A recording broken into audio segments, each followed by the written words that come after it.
in 4 of the British Rallycross Championships, reaching the halfway point here in Ireland. Well, following Will Gollop's triumph at Notts Corner in Belfast and Dermot Carnegie's very strong second place showing, the centre of attention on Sunday was Mondello Park, where John Maloney had to rebuild his transmission overnight. The first race we're going to see is in Formula A. It's race 2 in the third heats, and the camera is on board Barry Squibb's Escort as we join our commentator now, Alan Tyndall.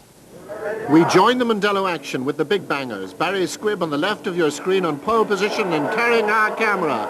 Guy Williams in the centre, then Trevor Hopkins in the RS200 makes a superb start, but it's Squibb on the inside. Williams is there also, and that's John Maloney passing Squibb down into the hairpin. John Maloney from Limerick in the Metro 6R4 making a superb dive down the inside, and just look at the advantage he's got. Squibb in second place, then Guy Williams there in third place. And Maloney, if anything, getting away as we complete the first lap. John Maloney, a veteran in motorsport terms, but still as agile as anybody out there. Squibb catching under braking now. These superb in-car pictures showing us just how hard work it is around Mondello, and Squibb right up at 2 wheels. 74 with a real chance of getting through there. Guy Williams it was, who nearly got second place, but Squibb dangerously close to the barriers that time. Still, it's Maloney, Squibb. And you can almost feel the presence of Guy Williams behind us here. Can't afford to leave it wide. There's Maloney protecting his line on the inside, pulls across. Back onto the loose here again. And then this very tricky and very fast right-hander. And Squibb, as you can see now, has pulled away from Williams and is very close to Maloney. We're back on the loose again. Squibb gets it very sideways. Maloney's running wide, but Squibb's back a little bit. We lost a bit of time that time. And Maloney takes it to the huge delight of the crowd. In the Celebrity Novas, there are some very well-known faces. Arthur Debenham finds out. Michael, you're driving the celebrity car. Just come in from your first heat. How did it go? As anybody who saw it will realise, not too well. I think it was second last or something like that. I do a bit of rallying. The rally car is a Cosworth. It's a back-wheel drive, but then opens a front-wheel drive. So it's just taking me a little time to get used to it. At least that's my excuse anyway. Yeah, this is your first Rallycross. You were in the same race as Barry. Did he vanish into the distance? Yes, he did. I thought I was going to get a good start because the car is very nippy, so we pushed away fairly quickly. And the next thing I saw him and the rest of them disappear into the background, and I thought, I think I'll just go to the bar, you know, just tour around with them. Well, it looks as though Michael's taking this as a fun day out. But for Barry, of course, it's a fun day out. But Barry, you're taking your Rallycross quite seriously, aren't you? Yeah, very much so, Arthur. I really want to do well this year. Obviously, the sponsors would be like to be pleased with a good result. This is my home country, and I want to do well in Ireland in particular. But I'm making slow progress, and as long as I get into the year final and generally just make progress and be productive, that's what I want. So can Barry McGuigan, there he is, number 48, be productive in this one? It's heat 2 of the Novas. We have this unique camera shot from the dashboard of McGuigan, obviously the tension before the start. On the front row of the grid, in the middle, Jim Cook, Steve Easton. On the outside, number 200, and Paul Cooney, yesterday's winner. Now McGuigan has got nicely in there. You can hardly see him. It's the white car sponsored by the Star newspaper. He's going down the inside now, down into the hairpin. And there's nothing certainly to his right. He's manoeuvred that very well, and he's come out in the lead so sensationally. McGuigan leads Steve Easton there in second place, and that was a superb manoeuvre. He really kept the cool from the second row of the grid. There's Wright 141 bringing up the tail. They're all 1600. They're all front-wheel drive. McGuigan now with a lot of pressure on behind him. So first lap completed, McGuigan leads. Steve Easton now launching into attack, and McGuigan's over! It's a big one! That is a very major accident, and that is possibly petrol dropping. He's got to get out of there quickly. So Barry will want to get out there once he collects his thoughts as quickly as he possibly can. He's got to be very careful that he doesn't damage himself when he undoes the belts. And I would imagine a very groggy, but thankfully virtually perfectly okay Barry McGuigan getting out of a very wrecked Nova. Now we see it in car. There he goes, he's launched up, he's round once, he's over twice, the windscreen's out. Oh, Thank you very much indeed, Mr. Easton. And you can see that he really is trying to collect his thoughts there before he wisely eases himself out of the car. And we're not in Australia, we're in Mondello, but the camera amazingly remaining intact.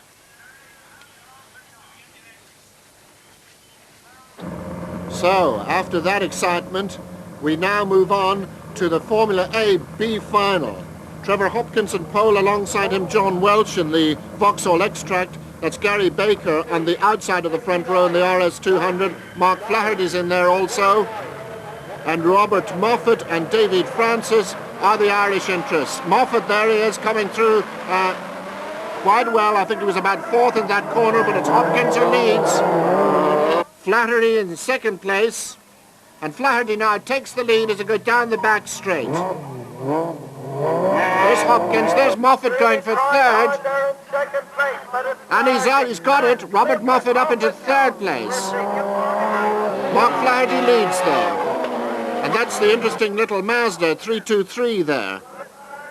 But Mark Flaherty, and look at Robert Moffat's car, very heavily damaged from previous heats there in third place, pulling away now from Baker, number 100 there in the RS200. And really the Metro's proving to be very, very useful indeed here at Mondello.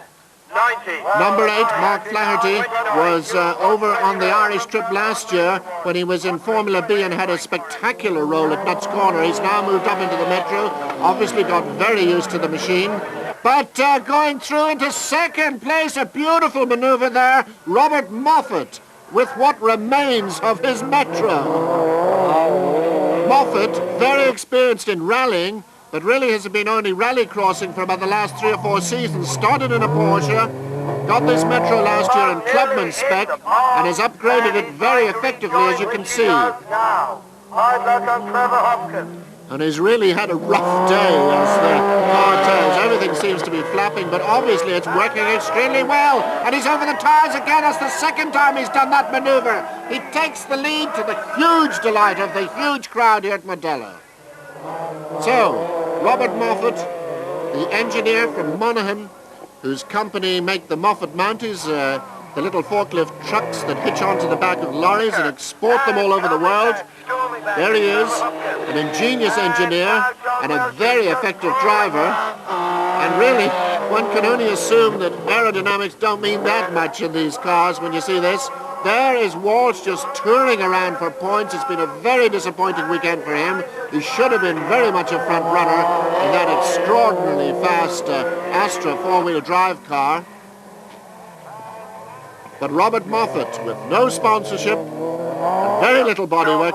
Oh, nearly made a big mistake there. He can't afford to do that. Mark Flaherty really closed in that time. 6 laps, of course, in the finals. Now, can he hold on to take the checkered flag? If he does, the crowd will go berserk, and he has. A great, great win for Ireland there, and Moffat. Second place, Flaherty. Third place, it looks like Baker limping home through now. And then the remainder, that's the Mazda getting a place. Hopkins way, way back. We're moving on to Formula B, an unusual car. O'Connor just warming up the tyres there in the big Rover. Sounds glorious. There's Kevin Sherry, another man from Monaghan, very experienced Irish rally driver in the Golf GTI. And on the outside, we've Liam Carey, another Irish interest.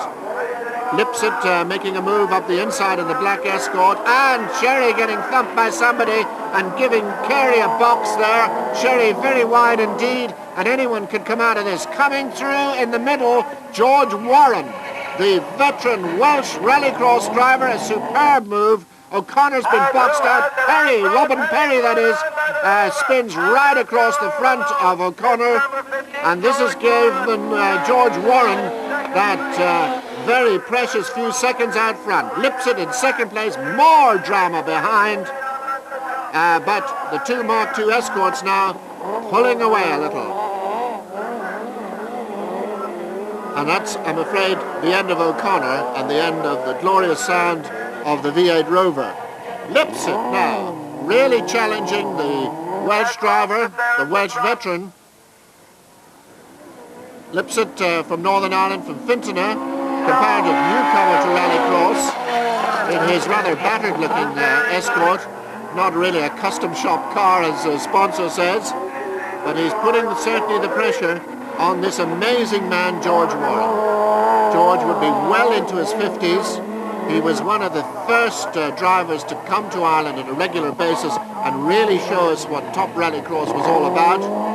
He's been driving Escorts for years to great effect.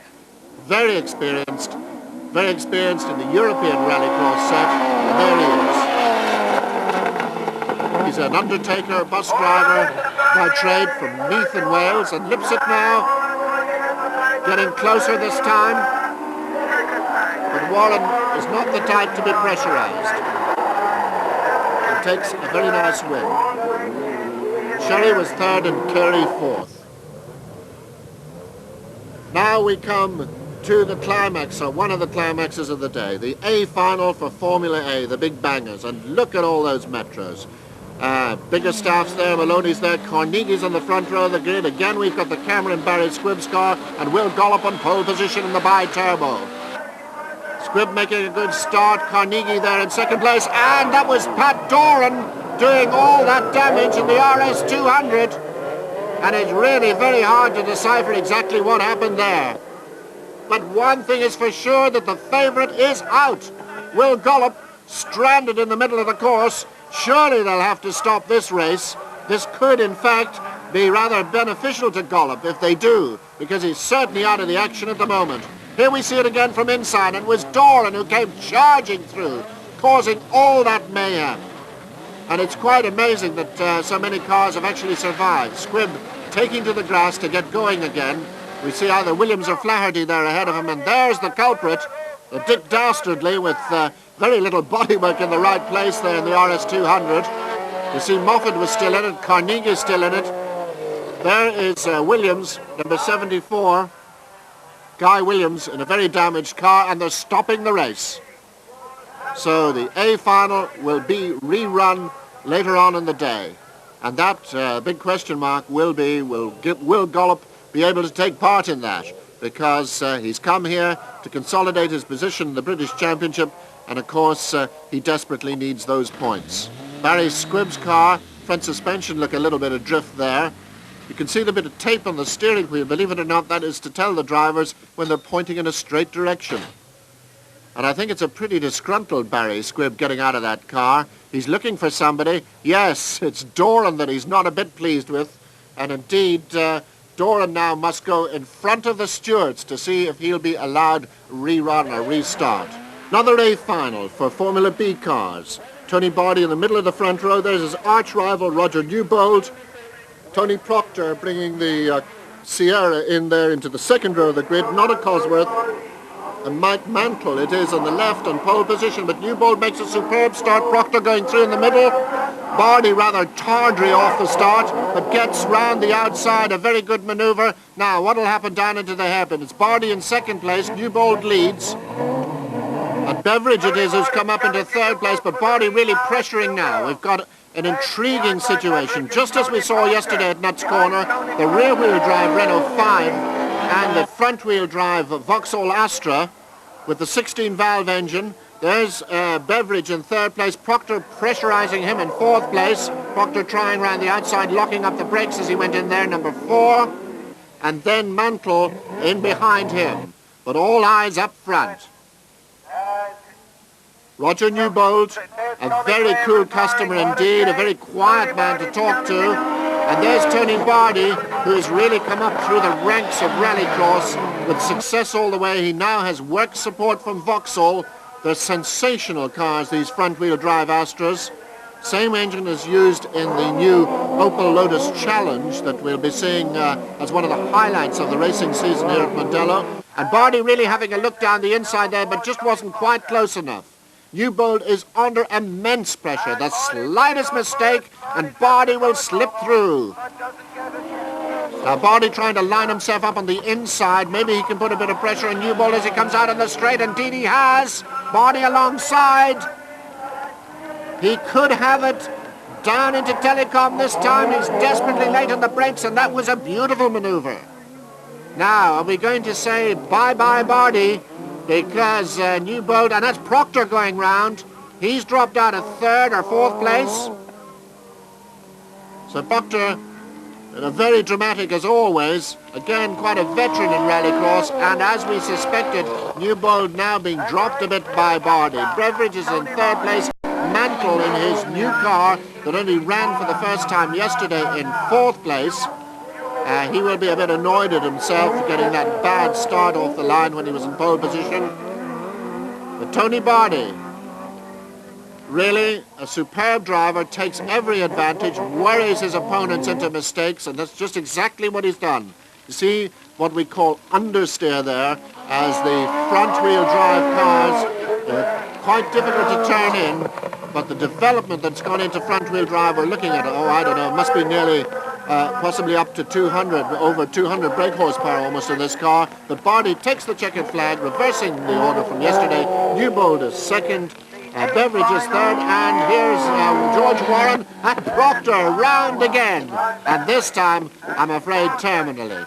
Well, the rain has really come for the third of the A finals. This is for Formula C cars. Clive Richardson in pole position, number 75. Lloyd Spendlove in the middle. And on the outside works rally driver Dave Metcalf, who makes the best start.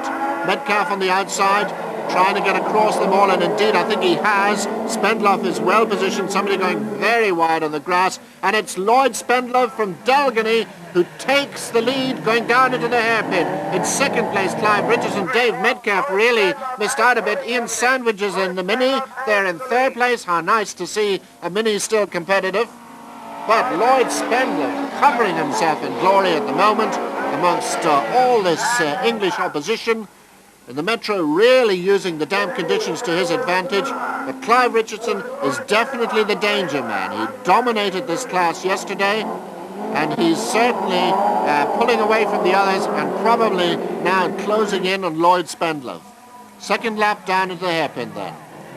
There's young Clive Richardson from the north of Ireland, who has risen very rapidly in Rallycross.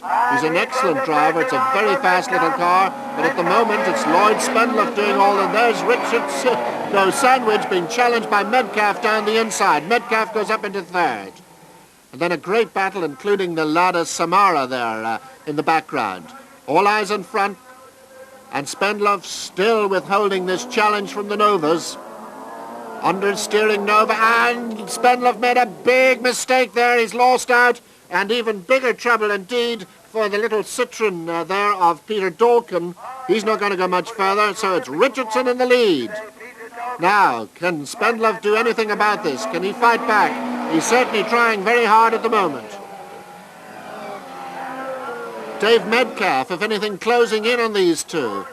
And Spendlove right in the boot lid of Richardson's car there. There's weaving all over the straight. And these three cars now very close together indeed. And Richardson really has to keep it cool, get the head down and get away from this Metro. You saw the water squirters going up on the windscreen. Obviously Spendlove is having sight difficulties there. And indeed he dropped a little bit coming out of the hairpin. So the person out ahead has a tremendous advantage in terms of vision. But Metcalf really putting on the pressure. Metcalf looking very threatening indeed. He's going to take a tight line out here. He's on the inside. Oh, they must have touched there. But Metcalf is through into second place.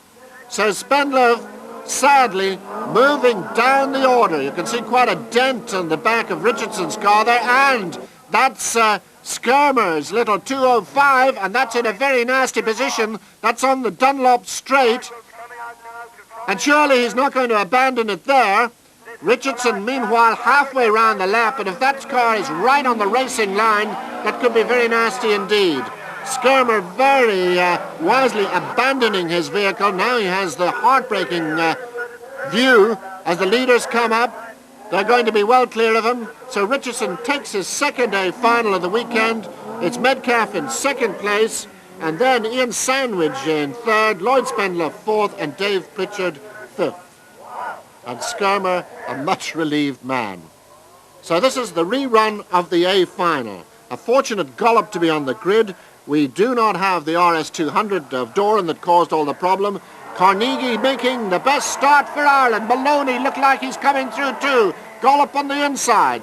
There's Carnegie, there's Gollop and Maloney absolutely together. Moffat is in there as well. Moffat's run wide though. Carnegie it is who reappears into the arena. Will Gollop, terribly threatening looking there in second place, can afford to bide his time a little bit with all that power. Biggerstaff is fourth. And then I think it's Flaherty next, or it could be Williams. We'll check that. There's Robert Moffat, who's right at the tail of the field now.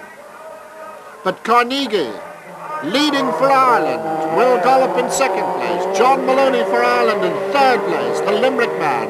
It is characteristically kicking the tail out there at Telecom. Then Biggerstaff. And look at this. It's Metros all the way. What a glorious sound. The bi-turbo car there in second place. If he can get the grip in these conditions, and that's a big question mark, he certainly has the horsepower to blast past Carnegie in the Team PR Riley entered car. Carnegie leaving it a little bit wide there, almost leaving an opportunity for Gollop. Gollop is trying. You can see that head down. Always a giveaway sign that the driver is really on the limit. Dermot Carnegie, second yesterday at Nuts Corner, and now leading his adversary here at Mondello. But this time Gollop looks very close and very threatening. Now, this is where Carnegie really has to watch. If Gollop can get the grip down, the acceleration in this bi-turbo car is astonishing. There it goes. And just look at that. It can go, believe it or not, from 0 to 60 in about 3.5 seconds, 0 to 100 in 5.5 seconds. But in these conditions, very hard to use all that power. Now, will the Gollop machine with Winstable Will disappear into the distance, or can Carnegie possibly hold on there? Gollop, beautiful driver, as indeed is Carnegie, and Carnegie, of course, the All-Ireland Rallycross champion, getting it a bit sideways, losing out a bit, I'm afraid, there. Maloney still in third place, fourth is Biggerstaff.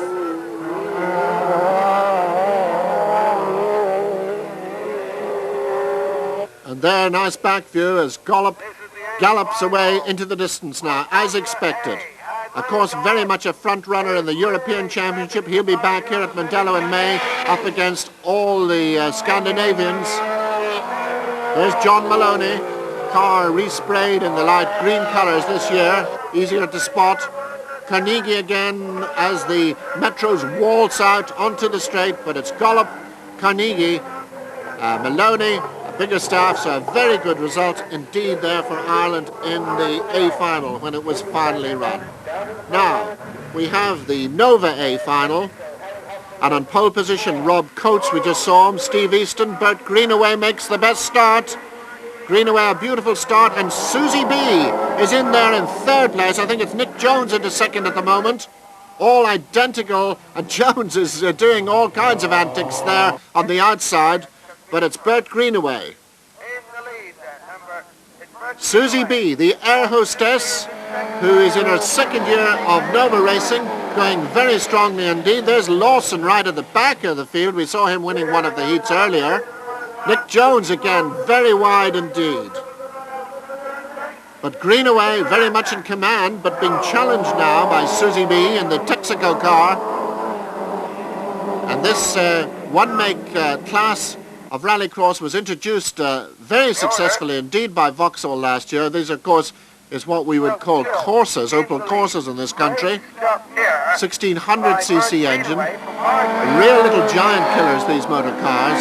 There's Jones just going through a picture at the moment. And Lawson at the back. Lawson, who raced in Formula B last year. Susie B made a little bit of a mistake there. She's dropped back a little bit from Greenaway. Bob Coates it is who's in third place now, the pole position man. Something flapping from the back of the car. I think it's only tape. The distinctive Nick Jones, a very sideways merchant indeed, as we saw him waggling the tail there again. And there's Susie, who likes to race under this pseudonym. She was very much in the wars yesterday at Nuts Corner. There's hardly one of these Novas that hasn't got a dented-in door panel. So close has been the racing. But Bert Greenaway looking very comfortable indeed. If he can win here at Mondello, it'll be his second win of the season in the Novas. Coates still in third place.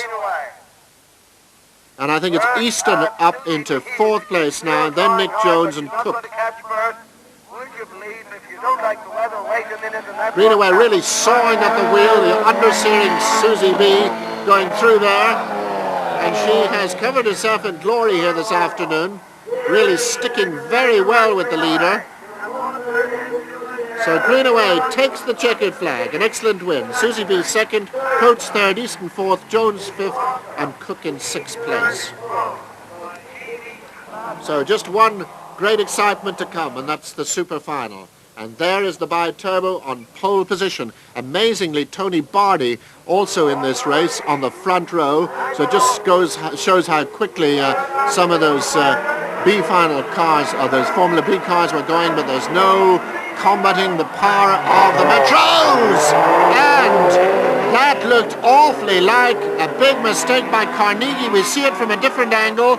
Carnegie going for the lead. Is he huffed in by Maloney into the bi-turbo there, or did he turn in on him? It's very debatable. He certainly was squeezed. No option but really to squeeze Will Gollop's car in there. And I think that Carnegie will be getting a lot of fingers wagged at him at the moment, but whether it was completely his fault is hard to say. Anyway, it's John Maloney in the lead. In second place, Biggerstaff. Then, amazingly, Tony Bardi in that front-wheel drive Astra. And then we have Carnegie just trying to go up past him right now and to take third place. I think he may have got it. But John Maloney leads the super final in a British Championship round here at Mondello. And what a great day that is for the Limerick veteran. And indeed, Carnegie has gone up into third place. So Bardi would have preferred it to be a bit damper as it was earlier on. There's the disconsolate Will Gollop, who will always remember this first corner at Mondello. On many occasions he's come to grief there. There's John Maloney, Biggerstaff now under extreme pressure from a really lit up Dermot Carnegie. Carnegie obviously annoyed by that incident, and that is usually a little bit of aggression like that is possibly worth a second a lap.